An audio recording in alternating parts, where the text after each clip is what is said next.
Welcome into the New Orleans Pelicans Podcast presented by SeatGeek, a podcast dedicated to everything you need to know about the squad. Lights out in New Orleans. The New Orleans Pelicans Podcast starts right now. Welcome to the Pelicans Podcast presented by SeatGeek. I am Joe Cardosi. Today, not joined by the hobbled Jim Eichenhofer. No worries, nothing extreme getting done to the man. He's not getting some body modification surgery where he's coming back with a tail or anything. Not yet, at least. Today, Jim Eichenhofer get a little vision correction surgery, so we're going to let him rest his eyes, rest his mind, and not bother the man today. I will be joined today by Madeline Adams of WVUE, Fox 8, sports reporter over there. Does a great job with the final play as well. I appeared on there last night talking Pels, which was a great time as always. She knows hoops, and I want to talk to her about what lies ahead for these Pelicans. So, lots and lots to talk about.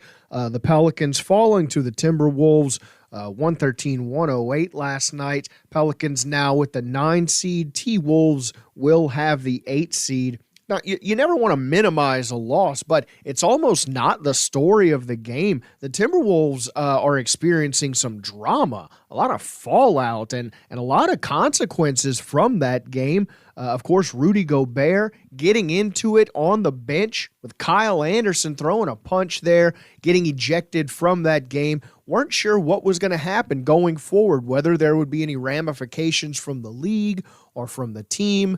After that, Rudy Gobert, of course, was said to have apologized behind the scenes. Of course, sent out that tweet where he apologized as well. However, just breaking not that long ago, looks like Rudy Gobert will be suspended for that play-in game, which is crucial for them because they don't really have a backup center, do the Timberwolves, and they're going to have to move around some players that are basically going to have to be playing out of position. Of course, Naz Reid is out, and look, the Timberwolves traded 4 first-round picks for Gobert, and that's sort of what you got when you need him the most, and that is tough for them. Of course, that's not the end of it. Jaden McDaniels fractured his hand punching the wall in frustration as he was walking out of the tunnel there. Looks like he will be out indefinitely, no matter how far they may or may not go into the play-in playoffs. Crucial losses for them, which, again, I will get into with Fox 8's Madeline Adams. Pels, unfortunately, having their worst three-point shooting game of the season. They only shot 14% from three. That's 3 of 21. So a brutal night from three for the Pelicans, and it's just hard to win basketball games when the shots aren't falling. Now, Brandon Ingram had a fantastic night. 42 points. 12 rebounds, 7 assists, 2 steals, a block. He was just absolutely doing it all that night, playing like a superstar when you absolutely need your superstars to be playing like it. And as we roll into this play-in tournament, you could not ask for more from Brandon Ingram, carrying the team on his back. However, Herb Jones has, of course, been looking great, and Trey Murphy finishing the season at over 60% on twos, over 40% on threes, and over 90% at the line. So at 22 years old, that makes him the youngest player in NBA history to shoot 40+% on threes and 90+% on free throws for a season. We are watching the emergence and the blossoming of Trey Murphy in front of our eyes, along with B.I. playing some of the best basketball of his career. And we've done so many podcasts, so many gymnarios of him doing the math, breaking down the probabilities, the possibilities, where we may or may not land. Well, that's set now. The Pelicans are the 9 seed, which means they will play the Oklahoma City Thunder on Wednesday, 8:30 p.m. That's right here at home. We expect to see you being loud in the Smoothie King Center. We want you raucous. We want you fully lubricated, ready to party your pants off in the Smoothie King Center because this is it. This is win or go home. The Pelicans absolutely have to take this one, and we know what a player SGA is. Once again, going to talk about it with Madeline Adams. Foreshadowing. The winner of that game will play the loser of the Lakers T-Wolves at their house. And then the winner of that one plays the one-seeded Denver Nuggets. That's the path. That's the way forward. So, not an easy one for the Pelicans, but a way forward regardless. The Pelicans have a winning season once again. Willie Green emphasizing that in the locker room after the game. And despite the results, there were so many highlights from that Pels T-Wolves game. It was a fun one. And I don't normally do this on the podcast, but without Jim's glowing face sitting right in front of me, I need the radiant light of Todd Graffagnini's voice to bathe in. So let's let the man himself, Mr. Todd Graffagnini, tell the story of the game like no one else can. Richardson got a pick from Jonas. Bounce feed back to Jonas. Dotted line floater, good. Beautiful two-man game there with Josh Richardson and Jonas Valanciunas. Valanciunas has 7 points and 7 rebounds in this game. First free throw, good. It is a 20-point first quarter for Brandon Ingram. That is a career high for points in a quarter. Money guy in a money game. Ingram, who has been it offensively, starts, drives, got into the lane, and floated it in from the left side with a right hand. Ingram's got 25 of the 41 points. No, weak side rebound. Jonas Valanciunas is 11th. Outlet to Ingram. Ingram, head of steam. Take it to the rack, B.I. Flush it down with 2 hands. Time out, Chris Finch and the T-Wolves. Brandon Ingram's got 27 points. He's doing it all. Jonas down deep, spins, clear space, blocked from behind by Anderson. 8-2 run for Minnesota. 3-ball Edwards. Yep. 71-69. Oh, backdoor cut. Trey Murphy. Beautiful pass by Herb Jones. Trey got free. He throws it down with 2 hands. Chris Finch disgustedly takes a timeout with that lack of defense. Ingram backs it way out. Guarded by Anderson. Shot clock at 7. B.I. Get it to Richardson. Extra pass. CJ splits defenders. And Edwards blocks it at the rim. Dunk attempt. That's going to do it if you don't win this game. Edwards spins into the lane. Throws it right back to McCollum. And then he gets it stolen. Edwards lays it up and one. So that's probably going to do it right there. Hey, tip your cap. Anthony Edwards is the best player on the floor. And he just did it on both ends right there. Some high times, some low times. The thrill ride that is sports. Well, you hated to see the Pelicans drop that one. Obviously, you heard the moods that Graf was going through because that man goes through them. But it was a crazy game, a consequential one for those Timberwolves who did pull it out despite losing much of their team. Now, as Graf said, sometimes the best player on the floor that night just does what he wants to do. And that night, it was Anthony Edwards, or that day, I should say, since it was a day game. Anthony Edwards had 26 points, 13 rebounds, 4 steals, and 4 blocks. It's when he did it that just made him an absolute star, makes him an absolute star, and so much fun to watch if you're not a Pelicans fan and he's not playing against you that particular night. But great game from him, and tip of the cap, I guess, to those Timberwolves who will go on to face the Los Angeles Lakers shorthanded. Gus Kattengell joined the Pels 12 at the Mid-City Yacht Club for a watch party over there, which was a blast. A big shout out to everyone who came by. Jake Madison stopped by, Rel from the Pels 12. Lots of folks we don't get to see as much as we would like to see. Got to hang out with the goose who was loose. So excited to talk to Fox 8's Madeline Adams. Joined her on the final play after that heartbreaker of a loss. We sort of discussed, the paths ahead for the Pelicans and all sorts of other upcoming scenarios as the Pelicans have now officially, boom, stamped their ticket in to the play-in tournament. and now face off against the scrappy Oklahoma City Thunder. And then we'll see. Can't look ahead right now. So let's talk to Fox 8's Madeline Adams.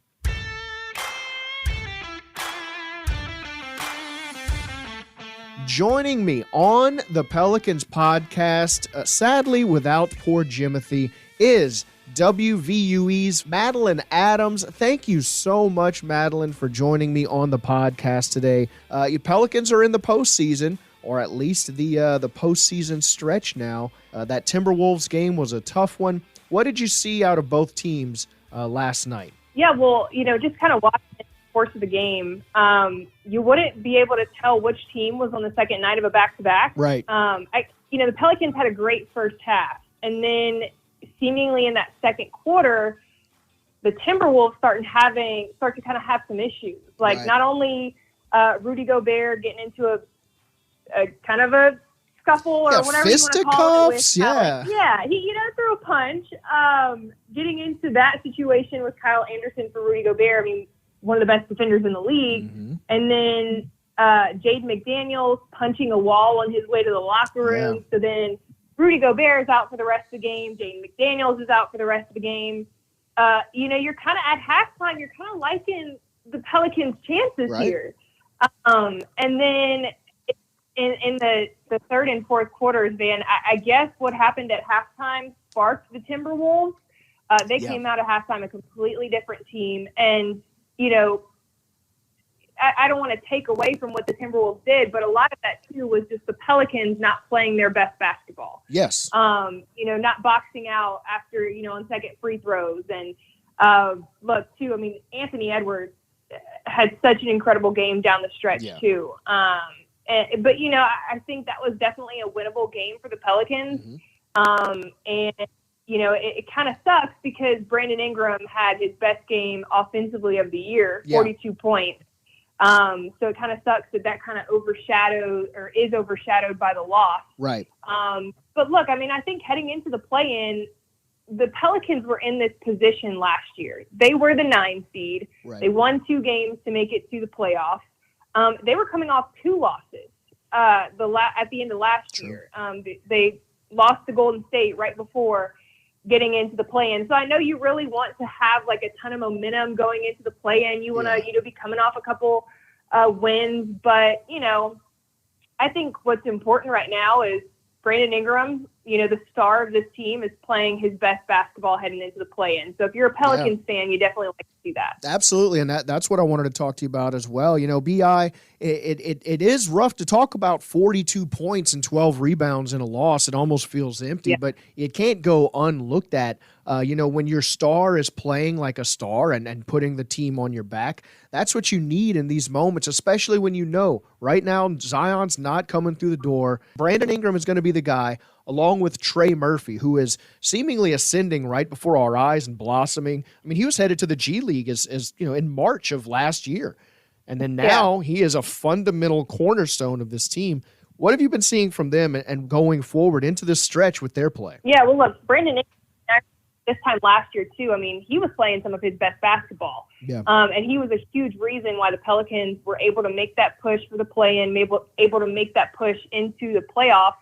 And then I remember, too, like in that series against the Suns, like at one point I'm like, Brandon Ingram's the best player in the postseason right now. Like that was just the level of play he was putting on display every night. And so I think if Brandon Ingram's at that level right now, you like the Pels' chances headed into this game. And then, Trey Murphy III, it's crazy how much he grew even from, his rookie year last year to even the start of this year. We saw how much he grew even at the beginning of this season, but to see too how much he's grown even since the start of this year, it's been incredible.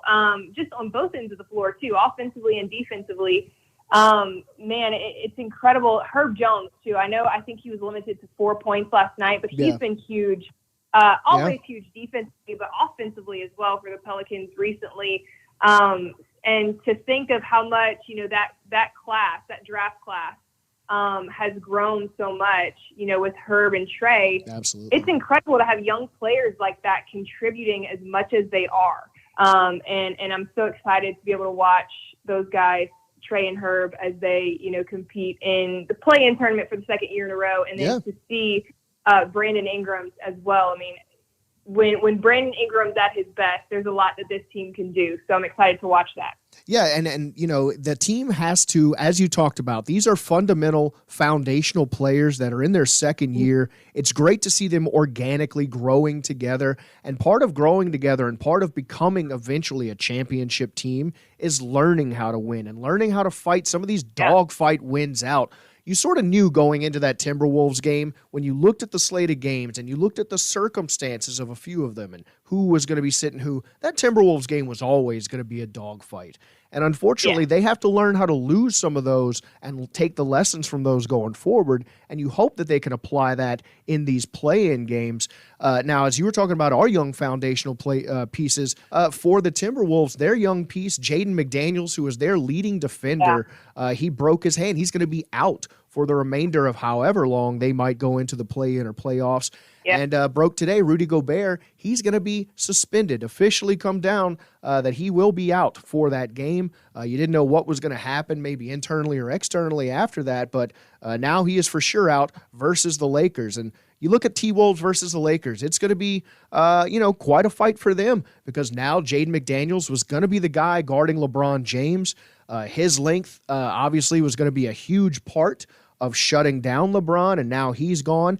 And you look at Rudy Gobert gone, they've already got no Naz Reid. They've basically got no backup centers, and they're going to have to shift around positions. It's going to be a tough spot for the Timberwolves. Yeah, absolutely. Look, and yesterday, the Rudy Gobert, Kyle Anderson thing, it was not the only kind of scuffle throughout the NBA yesterday because, look, these were high-intensity games. I mean, there was so much on the line for so many teams, throughout the NBA yesterday. And you could it already felt like the postseason yesterday with how intense these games were. So, yeah, I mean, look, losing Rudy Gobert in this matchup against the Lakers, he's not even traveling with the team. Yeah. Obviously, there's levels to that. And not only just having him on the court, but what's the chemistry like with the team now and inside the locker room as they deal with that. And, not having Jaden McDaniels a huge piece as they try to kind of defend this Lakers squad that has kind of figured it out since the trade, that they made. And they are hitting their stride right now. The Lakers are, and had some really impressive wins. That is going to be a tough battle for the Minnesota Timberwolves, especially in LA. It was a wild day in the Western Conference yesterday. We knew it would be. It's been a wild season in the Western Conference. But really, looking forward to that game as well. And the Lakers, like I said, they've just kind of pieced it together really well down the stretch of the season and really figured it out. And look, I mean, LeBron James is still LeBron James. He's one of the best players when it comes to these type of games. And so really excited to watch that matchup too. Yeah, absolutely. I mean, the Western Conference, as you said, is sort of a weird place right now. The Mavericks are under investigation for sitting players. Luka's having to say like, hey, I'm staying here. No one knows what's going on in Portland. And then when you look at the teams that are still in it, you got the Oklahoma City, who we have to face first before we can even look ahead. And they are a scrappy young squad that reminds me a lot of us in that they are young, they are ascending. Nobody expects them to win a championship this season. Ditto us. I would love to. That would be lagniappe. But I don't think any reasonable person expects the Pelicans or the Thunder to win it all this season. But it seems like they're a little ahead of schedule, maybe more so than us. As you look at them and their rise right now, it seems a little early. I didn't expect to see them in the play-in spot right now. And that's a tough defensive assignment for the Pelicans. And like I said, before we can go into the playoff picture and look ahead, we have to win or go home against this Oklahoma City Thunder squad. What do you see in them, and why could they be sneaky? Yeah, well, look, like you mentioned it, I don't think anybody at the beginning of the season really saw the Thunder being in this position that they're in now. But I think they looked at a lot of young pieces and just kind of them needing years to grow and build together. But like you said, they're ahead of schedule, and they are a very dangerous team. They've gotten some really good wins under their belt recently. SGA is kind of, as he goes, the team goes. Yeah. And I think he's averaging 31 points. Right. He's only scored less than 20 points like a handful of times. It's absurd. And he's just one of the best scorers in the NBA. And yeah, but too, you look at their very last game. I think they rested SGA in the regular season finale, but all 5 of their starters in their last regular season game scored in double figures. So there's other guys who can contribute as well. It's not just the SGA show. Right. There's other guys who are dangerous too and really talented players. So I think this is a very interesting matchup because, like you said, these teams are very similar. I feel like just in kind of the position they're at right now. Mm-hmm. Being kind of young teams with, obviously the Pelicans have veteran leadership and a guy like CJ McCollum who has made it to the playoffs every single year of his career, the last 9 seasons, and he definitely wants to get back there. I think that both of these teams have really young, talented players. They've got a good core group, and they're franchises that are growing, and they're building. Like you said, I don't think anybody expects either of these teams to go on a run and win an NBA title this season. But I think both of these teams can be really dangerous just because of the talent that they have. SGA with the Thunder, Brandon Ingram, the way he's playing with the Pelicans right now. And like I said, there's other pieces on that roster that can come in and contribute too. So I am so excited to watch this matchup. And the good thing is the Pelicans home. I know they wanted that 8th seed because if you win, but look, here's the thing, like they get to play at home first in this winner go home game. I know they have to go on the road next, but I think in this game against a really dangerous, a really gritty team like the Thunder, it's like home court advantage is going to be huge in this one too. Absolutely, and the Smoothie King Center has become a legitimate home court advantage. So glad to see that happening in front of our eyes as well. And it's going to be an interesting one. I personally, I'm petty, and I can't think of a better scenario than winning one at home and then breaking the Lakers' hearts over there and then rolling into the playoffs. But that's me. I'm petty, Madeline, so I'm sorry for that. But thank you for joining me today, shorthanded with no Jim Eichenhofer. I just have his little ball cap on the chair in memory of him. He's still alive, but I just do that anyway because I miss him. But thank you so much for joining me shorthanded today. Really appreciate it. And thanks for having me last night on the Final Play as well. Yeah. Look, Joe, always appreciate your time and insight on our Final Play shows. That's on Sunday nights. And always so much fun to join you and talk about Pel. So thanks for having me on the show today.